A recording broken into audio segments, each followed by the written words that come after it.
On this episode of Star Trek Universe, an ion storm transports me and Effie through the shimmering plain of the Looking Glass.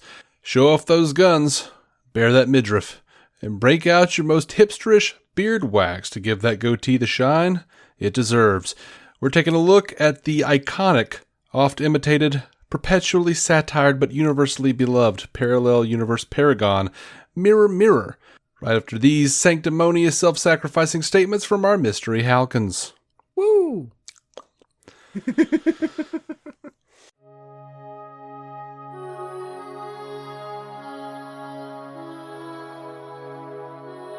Welcome into Star Trek Universe. We are continuing our rewatch / first watch, sorta, of Star Trek the original series. I am he who has seen it many times, David C. Robertson. And I am she who has seen it for the first time and then rewatched it for the first time, Effie Elders. Yeah.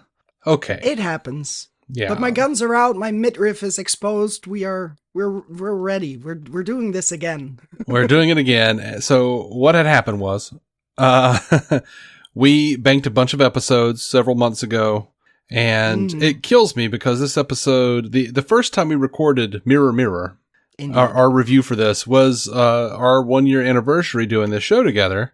Yeah. And we don't have that anymore because my computer got full, and I think got fucked. I think what I did, let's just say there's a WAV file still on my computer called Dave Mirry, but there is no Dave Mirror Mirror, and I just deleted the wrong one. Yeah. In my haste. I've listened to my half of the conversation, and it's great. It's wonderful. Except for the silences that make no sense, and then me laughing at it, or saying, hell yeah, or, you know, just screaming into the void. It was wonderful, I'm sure. I don't remember the other half of the conversation. Oh, well. So, we're going to do it again, and this is what you're going to get to hear, and let's go to this Memory Alpha synopsis. A transporter malfunction sends Kirk, McCoy, Scotty, and Uhura into a parallel universe where the Federation is replaced by an evil empire. Kirk is a despot, and Spock is a cunning henchman. All right. Oh. So, what did you think about this? You've seen it twice now, so you have a little more. I've seen it twice now. Yeah. It's fun. It was worth a rewatch. Just to get my head around the details again, but it's not one that was a pain to actually sit through again, even though I already knew what was gonna happen. You know, like I had a good time still. And I definitely had a good time the first time, because it's just very enjoyable to be in this, to have this palace intrigue of like everyone's a traitor and everyone's a backstabbing asshole, and it's delightful. Yeah, I mean, just getting to know the other characters in their mirror universe. Yeah, on your note of everyone is a backstabbing asshole, I do have an affinity for this episode. It's like going to a family reunion. No family reunions. No. I'm only. I don't go to family reunions, but I do watch this episode over and over. I should tell you something. I mean, that's a good substitution. Yeah, exactly. There's priorities, and they're in line.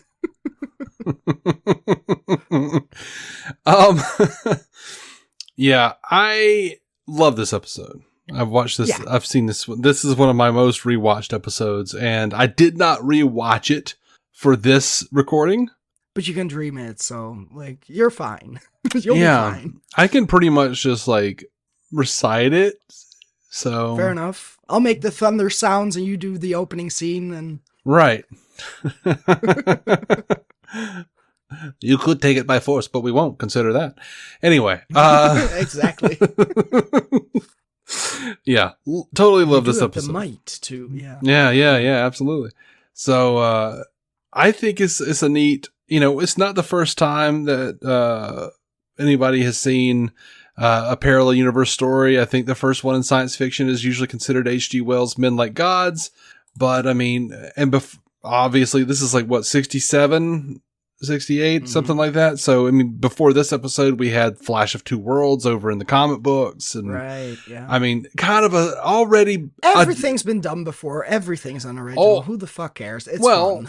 I would say that to mean this is already a trope by this point. Yeah. In science fiction.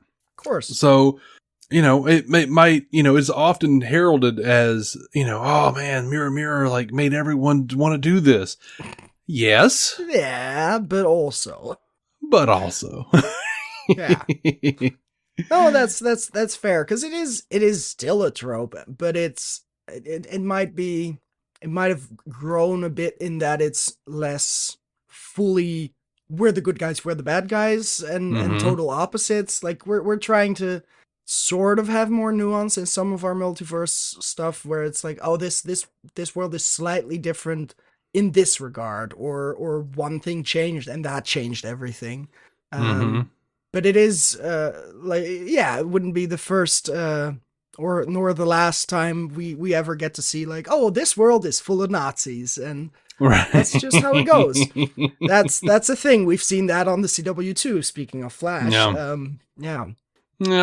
So, which I think this was again one of those things where people generally think that they were doing the Nazi symbol, but they were really doing like the Roman shit. Yeah. You asked me that on the previous recording, and I was like, for the record, I did know that. I did not need that told to me. Like last time I was like, yeah, it's a Roman salute. I forgot. I've seen enough old movies, and so yeah. I forgot that we talked about that in the last one. We did, because there is a lot of inspiration from the ancient world, of course, and just throughout the empire, the Caesar, there is very much a connotation of that.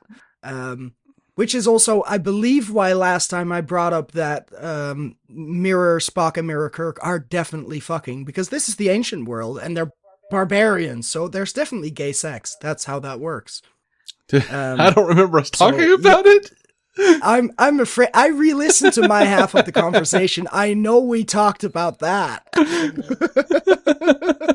and I knew I had to bring it up again. Oh, okay. Yeah. So just putting that in there, just so we're all on the same page.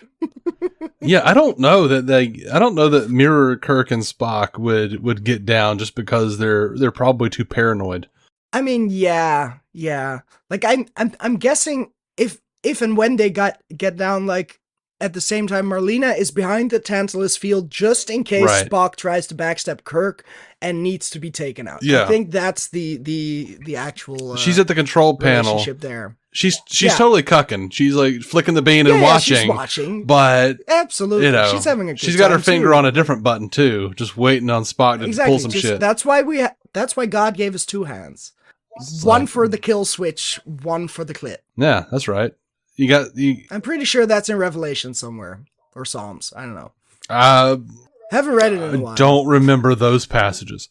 Now, I do. It sounds like a law. It might be Leviticus. Oh. I do like the idea of Mirror Kirk being like, Mr. Spock, I noticed an obstruction near the rear entry. And Spock's like, yes. And he just pulls out a dagger. Like...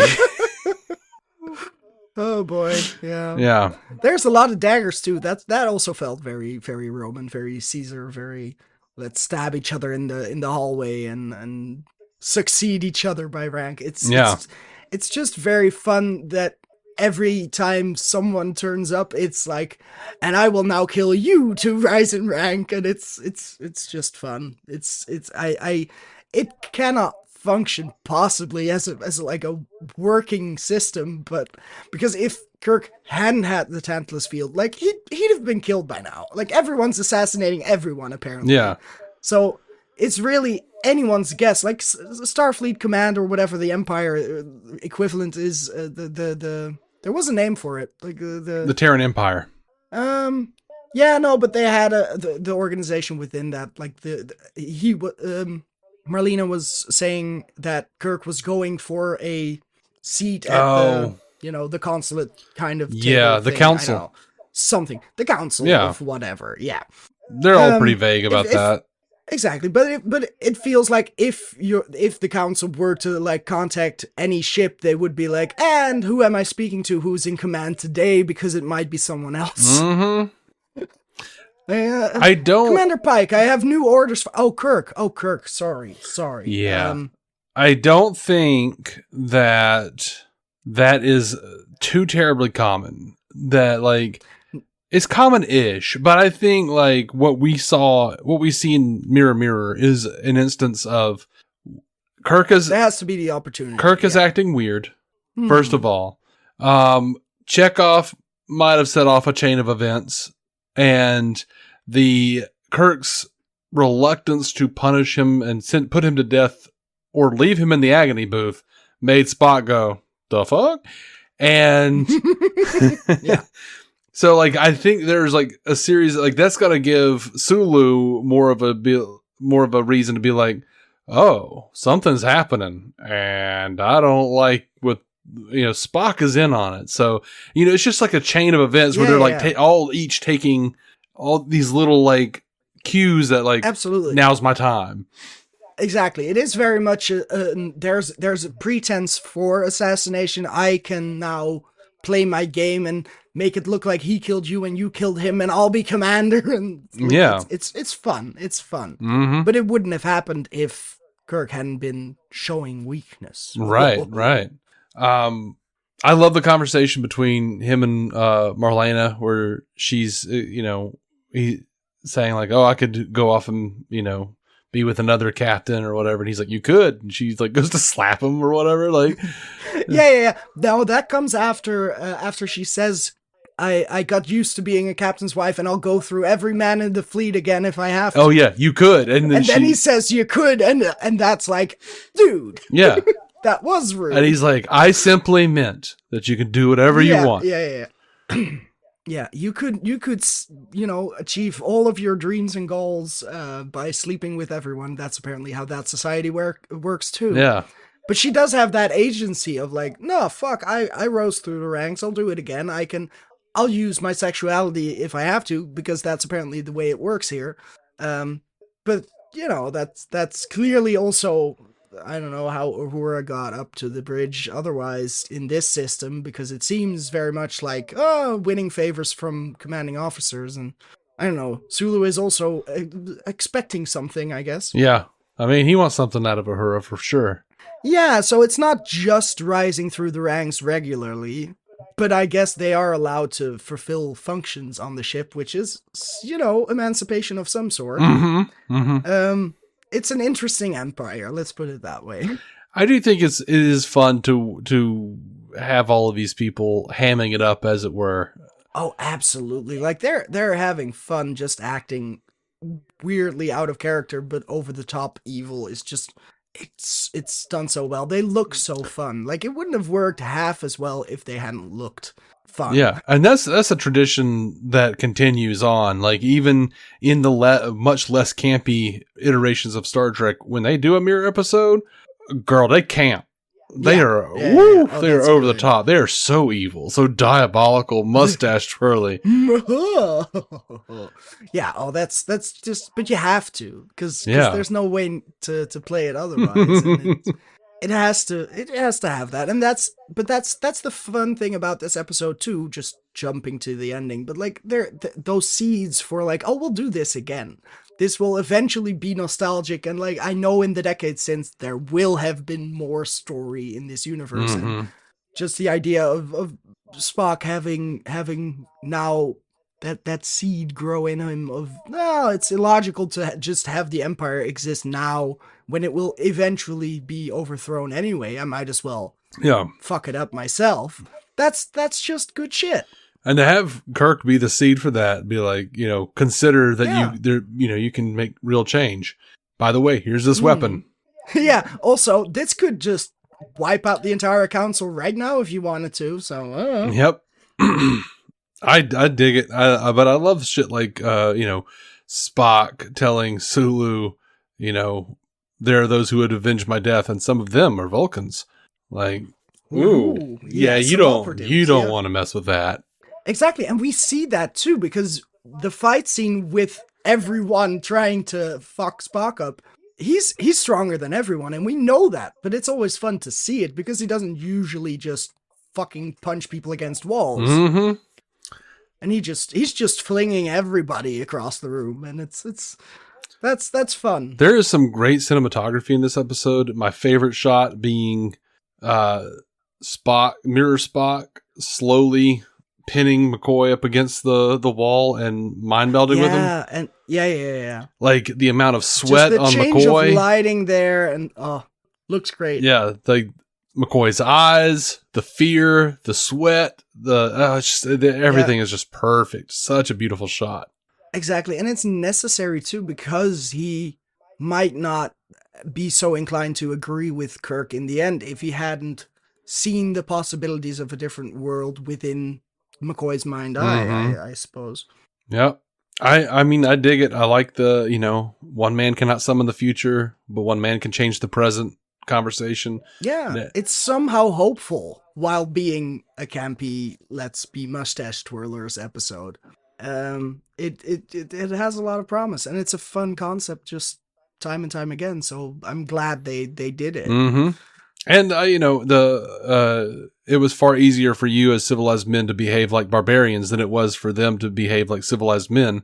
Yeah, exactly. Like, we knew instantly. Yeah. These are not our guys. That's very telling, but also it makes total sense because, well, I mean, it did take regular Kirk about 3 times to understand that he should probably do the salute back at other people, but he caught on that stuff was different when they started torturing people. Oh God, yeah. The fun stinger at the end, Spock saying, may I point out that I had an opportunity to observe your counterparts here quite closely. They were brutal, savage, unprincipled, uncivilized, treacherous, in every way splendid examples of Homo sapiens, the very flower of humanity. And Kirk and McCoy, I'm not sure, but I think we've been insulted. I'm sure.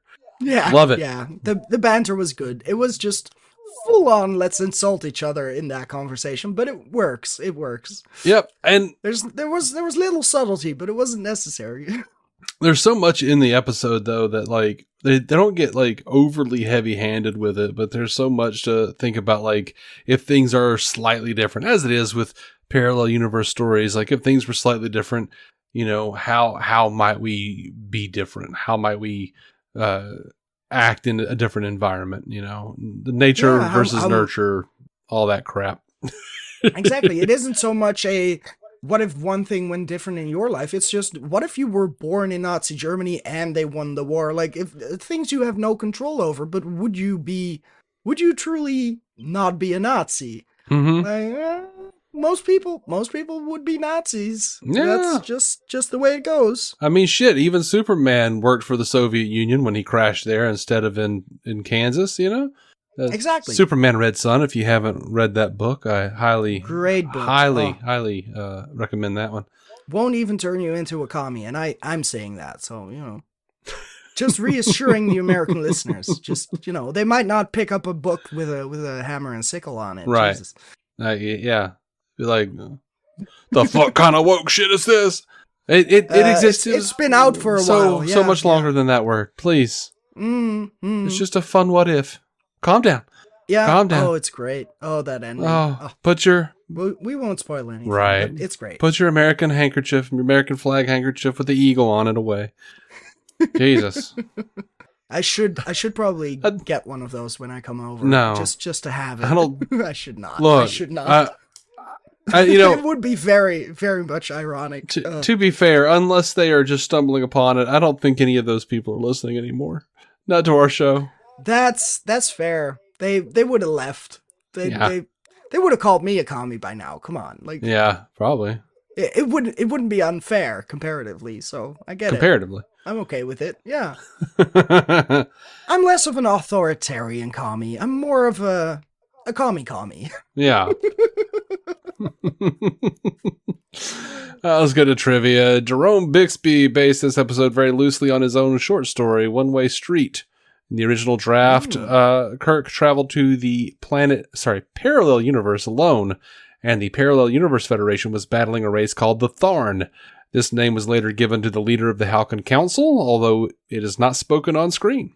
It wasn't, indeed. But I did hear it before, so I was like, it hadn't crossed my mind that it wasn't actually said. I'd just seen it on the top of the teaser line in Memory Alpha, but Mm-hmm. that's fun. Jerome Bixby, have we heard or seen from him before? Jerome Bixby? Yeah, On what Star else did Trek? he- I know there had to have been something else. I know. Probably. I mean, he was a he was a science fiction I've writer just anyway. been out of it for a while, so I figured, like, is that a new one? Do I know this person? Because there's a couple you start to recognize. So let's see. Remember him. This may have been his first one, and that might be in the show notes later on because I didn't really look back over That could this. be it. I know he did by any other name, which has yet to come for you. Day of the Dove again. Requiem for Methuselah again. Now I know him. One of my favorite movies, The Man from Earth. It had kind of a terrible sequel, but also a really good sequel. So it was good enough that I wanted it to have a third sequel. I wanted the story to continue. Right. But yeah. So send me that eventually. yeah, I mean, those are fun. Those are fun movies. But yeah, he wrote stuff from the Twilight Zone. In that era. I'll tell you what he did from the Twilight Zone. The Is a Good Life with the boy who sends people to the cornfields. Right. You've told me about that one. Yeah. That's a Jerome Bixby. That's him. Okay. Yeah. Fair enough. Yeah. It is, for me it is 2:48 a.m. So like this stuff is not top of mind as it should be. I'm a little sluggish. Sure, I apologize for having to look it up for the listener who's like, you haven't watched this that many times, you fucking poser. You should know this. It's like, oh my God. You probably like Joker Folly of Dew. And I'll say, I did. It was great. Yeah. It was a good time. They made him gay and sing a musical. I mean, did they make him gay though? By virtue of saying he fucked a woman. Like, I know, but by virtue of singing in a musical, that's fair. Like the odds are pretty good for those guys. That's what that means. That's what I'm saying. The same thing. Yeah. Yeah. But he didn't sing like gay levels of good in a musical. They nerfed him. Like he did sing, but he didn't sing well enough to be a gay man. He was singing. They nerfed him. Jesus Christ. He's no longer our icon. Our idol. Oh, you're just gonna have to revert back to, I don't know, American Psycho or Taxi Driver for your idols. What's so sad is like good luck. Man, like so many people shit on be like, oh yeah, incels love American Psycho. I love American Psycho. I'm not an incel. For different reasons. Like, I love Fight Club. I do too. I did not misunderstand that movie, though. I'm no longer 12, Yeah. Like, maybe on first watch I didn't catch everything, but by now I understand what it was trying to say. Not everyone is in that ballpark. I know. It's sad. Anyway. Media literacy, a problem amongst the incel community. Truly the worst of their problems. Well, the best part about it is like calling these people incels. Like when people get mad, it's like they're admitting that they are an incel. Yeah, it's like why are you offended by that term? Should I just be calling you a Nazi? Like what are we even? Yeah. At this point, the alt-right has so many underlying substriations, 4chan bullshit, like 8chan weirdo sub-communities that I'm like, this is just all fascism. I don't know what to tell you. Yeah. It's all bad. You need to just go into your little hovel, lay against a wall, and lick a printout of Andrew Tate's ass. Basically. He'd enjoy that. Because as we know from Andrew Tate, kissing a girl, that's pretty gay. Like, you know why that mouth has been. Like, she's straight. Like, that's just gay shit. Yeah. Don't kiss women. Kiss his ass. Composer Fred Steiner adapted the Romulan theme music he had composed for Balance of Terror to represent the Empire in this segment, as well as using some cues from his Mud's Women soundtrack. Is that interesting? That's fun. That is interesting, but I would have never known because I don't remember the Romulan theme that well because it's been months. Look. But if I heard them like together, like it's fun that those are closely aligned in this way. Especially It's since fun- like there was so much Roman influence in Mirror Mirror, but also with the Romulans. Exactly, Yeah. in both societies, so it makes sense for them to have that sort of connection. Mm-hmm. It's fun. During the filming of this episode, Barbara Luna had strep throat and a 103-degree fever, so her kissing scenes with Shatner were postponed for 2 weeks. The scenes were shot on Friday, 11th August 1967 during the production of The Deadly Years. Since Luna has lost a couple of pounds due to her illness, costume designer William Ware Thies had to come up with a new costume for her, which hid the weight loss. As a clever improvisation, Thies put her in a bikini and covered it with a piece of colorful drape. So was she? That's why she was wearing the weird dress thing. Yeah. Like, it is, yeah. When she like goes Fair enough. to put on something more comfortable. Yeah. Okay. I mean, I'm glad for Shatner that they didn't force him to, also get a terrible fever. I have no idea how high 103 degrees is actually, but I presume it's a bad fever. Otherwise, they wouldn't mention the numbers. Yeah, it's well, okay. So 103 by comparison, in Fahrenheit, we're normally 98.6 degrees. So 98 is like roughly the 37 Celsius that we normally have, and some people are higher, some people are lower. Yeah, sure. So okay, it's not like a terrible fever for an adult. For a kid, it's really bad. For a kid, it's yeah. But like 4 or 5 degrees, that's in Fahrenheit. It's not great. It's not great. Yeah. Wouldn't want that. Yeah. I mean, it's not like wonderful. It's not like great. You should probably, take some aspirin or something. You should probably, maybe see a doctor. Lay in a bed. Fine. Yeah. Don't get up. Don't start kissing your coworkers. Maybe that's fair. So they point out this episode introduces the Mirror Universe, which returned in episodes of Star Trek Deep Space Nine, Star Trek Enterprise, Star Trek Discovery, as well as various novels, comics, and games. And also they haven't updated this called Star Trek Prodigy. This is the Mirror Universe. No, I think we got that. But I'm glad to hear that it returns in some other stuff. But it will take me a while to get there. Damn it. Yeah, because they ignore that shit in TNG. Apparently, yeah. Damn it. I know. Well, we'll see you in 3 years. Yeah. This episode marks the first time in Star Trek history that Scott addresses Kirk as Jim. Oh, wow. Okay. Also, the only episode which Uhura is seen in a moving turbo lift. That's a weird thing to point out. Yeah, that's she's never been on that set. That's so weird. But you know what? But I'm glad people point out these details. Dude, she did. This is unique for a weird reason. She did such a good job in this episode. I loved Uhura in this episode.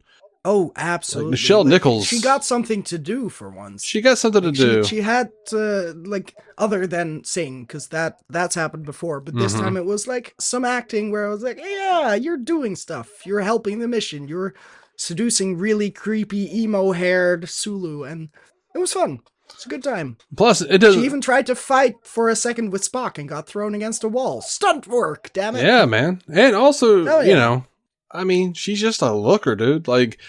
Oh, sure. Every time I see this episode, the I see Empire her. might be misogynistic, but the bikinis, I get it. Yeah, I get the it. two-piece, the midriff, I mean, and she had some abs, so no. Oh yeah, sure. No matter how many times I see this episode, when she comes out in that uniform, I'm like, jam. That's all I'm saying. Sure. I don't mind it from an aesthetic perspective. No, I'm perfectly good. Yeah. This is the first episode since the Menagerie Part 2 to make any mention of Christopher Pike. When Kirk and McCoy listen to the ship's computer in the Mirror Universe, the Mirror Kirk's quarters to get a better understanding as to what kind of people they are in this savage universe, Kirk learns that his mirror counterpart assumed command of the ISS Enterprise by assassinating a mirror version of Pike. I did appreciate that reference. It's fun that the lineage is the same. It is. This episode marks the final time Pike's name would be mentioned in the original series. Damn. Okay, so he's mentioned twice. Mm-hmm. Great. I mean, you'll hear more from him. Yeah. He'll be around. Yeah, he'll get his time. In a couple decades. Yeah. Less on our show, hopefully. I sure hope we'll take less than a couple decades to get there. Oh God.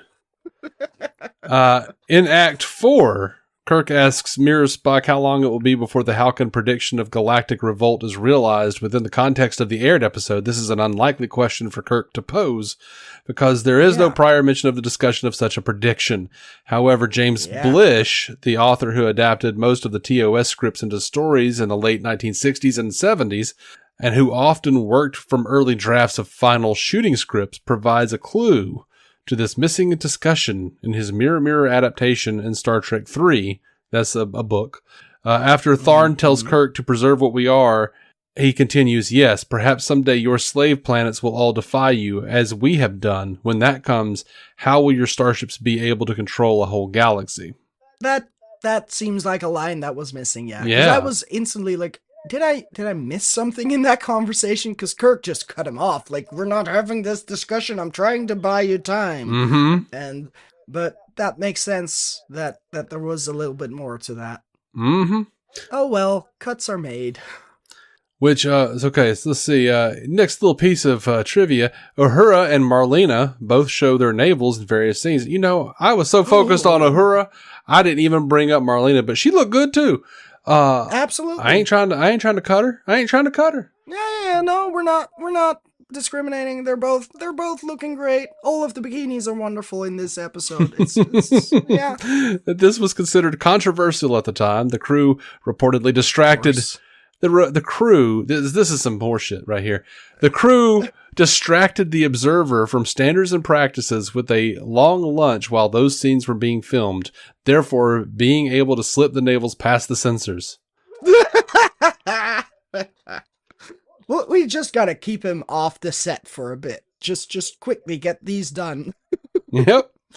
Oh, that's lovely. With the exception of the final scene on the bridge, which plays after a flyby cutscene of the Enterprise, the entire episode is in real time, with each minute of the episode matching an on-screen minute of the story. This is the only Star Trek episode ever produced in any series which makes this claim, although the episode of TNG, Disaster, was also presented in relative real time as well. Oh, that's fun. So, like, the 10 minutes actually matches from there. That's fun. Mm-hmm. I love that. Yeah. I forgot all of the trivia from last recording. I can still react spontaneously to stuff like this where I'm like, oh, this is cool. I figured that might be the case. Yeah, you figured right. I don't have a memory, let alone a working one. Oh, that's sad. I mean, I get it. I don't either. Is it? I'll have forgotten that I don't have a memory, let alone a working one in a couple minutes, and I'll make the same statement again. And that's maybe more of a gag for the next episode. So yeah, well, we're getting there. So there was an idea, and I put this in the show notes, and I actually have it listed down here as being from themovieblog.com by Darren. I don't know. Sure. Hi, Darren. Apparently, I found this little piece, and I put it in the notes. But this is interesting. In 1964, let's see, there's this thing called the Thies titillation theory, and it was the costume designer.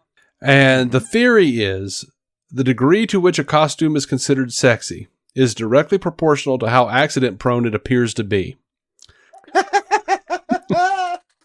Whoops. It ripped off. Fair enough.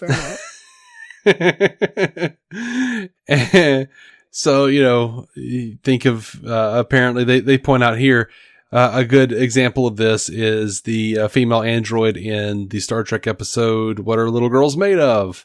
Where the, which one was that? Remember like the big bald, android walking around, throwing people down, into holes in the cave. Yeah. And then there was I thought it was that one, but the title keeps messing me up because it has nothing to do with the little children. Anyway. Whoa, no, What Are Little Girls Made Of? And it does because Nurse Chapel is going along because her fiance was lost and they found him here and they hadn't heard from him or whatever. He maybe wasn't lost. Yeah. He's not lost. They just haven't heard. So they're going to check up on him. And, but it turns out he found this like society of androids, and he made that Andrea girl who's like super hot and looks nothing like Christine. Mm-hmm. But but he himself is an android as well. That's the big twist at the end. Like, he was dying and he made himself. Yeah, but because of the little girls, in the title, I keep thinking, like, is that the one with like Miri or the Society of Little Kids? And I'm like, no, that's a different one. God damn it! See, what was that's where the mix-up keeps coming from. Just wait until I have no memory, like, let alone a working one. Wait, have I said that before? Yeah, you have. Wait until you get to the episode called "And the Children Shall Lead." Oh God. Yeah. Looking forward. Yeah, but so it's easy to remember it's easy to like take Miri out of the equation because Miri is literally titled Miri. Yeah, but I keep splitting them into, was there another episode? No, there wasn't. Anyway, again, I don't have a working memory. None of this makes sense. My brain does not make sense. Trust me, my psychiatrist agrees. So yeah, I love that William Ware Thies titillation theory. Yeah, how the more accident prone, the hotter. Great stuff. Yeah. I don't think I have anything else for this episode. How do you feel? That's fair. I feel good. I feel good about this. I think we did as well as a re-recording possibly could. Maybe. Yeah. I'm sorry if it wasn't very good, y'all. I feel like our other episode was better. I mean, maybe in another universe, Parallel Us might have had a better conversation, but that's just not the way it went in this one. But then again, Parallel Us might have been Nazis, so really, don't feel bad. You got the better version. Maybe. I'm trying to comfort listeners, okay? Like, I refuse. I hope it works. I refuse to comfort them. All right. That's art. That's art. It should disturb you to your core. No. All right. In the next original series episode, Effie and I are reviewing the crew of the Enterprise goes from going boldly to going oldly, and the new. God damn it!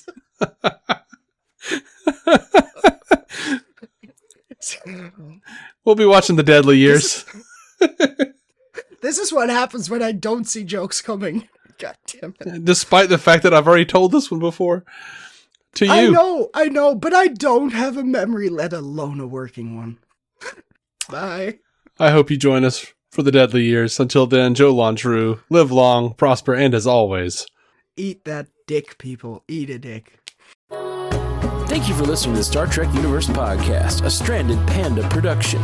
If you'd like to hear more from David C. Robertson, check out the DC On Screen podcast or maladjusted.tv for his web videos. If you'd like to hear more from Matthew Carroll, check out the Marvel Cinematic Universe podcast or listen to his music. Just search for Matthew Carroll anywhere you get music.